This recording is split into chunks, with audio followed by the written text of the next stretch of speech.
हजरत आयशा रजी अल्लाह ताला अन्हा नबी सल्लल्लाहु अलैहि वसल्लम से बयान करती हैं, आप सल्लल्लाहु अलैहि वसल्लम ने फरमाया, 3 बातें ऐसी हैं जिन पर मैं कसम खाता हूँ। अल्लाह ताला उस शख्स को जिसका इस्लाम में कोई हिस्सा है उस आदमी की तरह नहीं बनाएगा जिसका इस्लाम में कोई हिस्सा नहीं। और इस्लाम के 3 हिस्से हैं, रोजा, नमाज और सदका। अल्लाह ताला ऐसा नहीं कि एक बंदे को दुनिया में दोस्त बनाए और कयामत के दिन उसको किसी और के हवाले कर दे। और जो शख्स जिस कौम से मोहब्बत करेगा कयामत के दिन उन्हीं के साथ आएगा। और चौथी बात, अगर मैं उस पर कसम उठा लूं तो मुझे इस बात का डर नहीं कि मैं गुनाहगार हो जाऊंगा।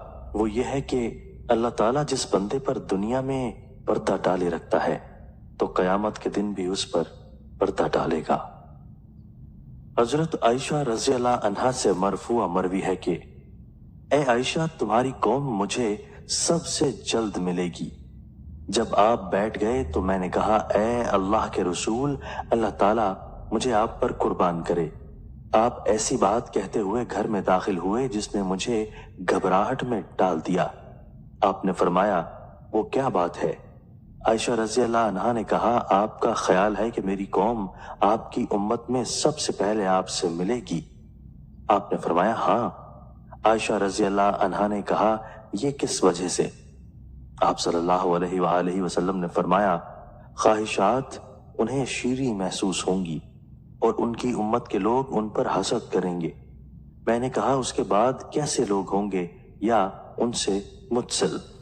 आप सल्लल्लाहु अलैहि वसल्लम ने फरमाया, टिड्डी या चींटी की तरह ताकतवर लोग कमजोरों को खाएंगे, यहाँ तक कि ऐसे ही लोगों पर कयामत आ जाएगी। हजरत अबू हुरैरा रज़ी अल्लाह ताला अन्हु से रिवायत है कि रसूलुल्लाह सल्लल्लाहु अलैहि वसल्लम ने फरमाया, जो शख्स कहीं बैठा और उस नशिस्त में उसने अल्लाह को याद नहीं किया तो ये नशिस्त उसके लिए बुरी हसरत और खसरान का बायस होगी।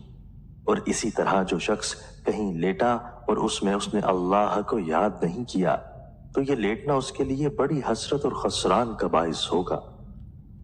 हजरत अब्दुल्ला बिन बसर रज़ी अल्लाह ताला अन्हु से रिवायत है कि एक शख्स ने रसूलुल्लाह सल्लल्लाहु अलैहि वसल्लम की खिदमत में अर्ज किया कि ए अल्लाह के पैगंबर सल्लल्लाहु अलैहि वसल्लम, नेकी के अब्वाब यानी सवाब के काम बहुत हैं, पर यह बात मेरी ताकत से बाहर है कि मैं उन सबको बजा लाऊं।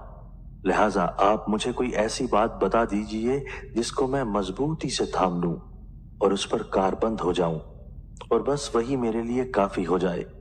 इसी के साथ ये भी अर्ज है कि जो कुछ आप सल्लल्लाहु अलैहि वसल्लम बताएं वो बहुत ज्यादा भी ना हो, क्योंकि खतरा है कि मैं उसको याद भी न रख सकूं। आप सल्लल्लाहु अलैहि वसल्लम ने फरमाया, बस इसका एहतमाम करो और इसकी आदत डालो कि तुम्हारी जबान अल्लाह के जिक्र से तर रहे। तशरीह मतलब यह है कि तुम्हारी फलाह व कामयाबी के लिए बस यही काफी है कि अल्लाह के जिक्र से रत्बुल निसान हो रहो।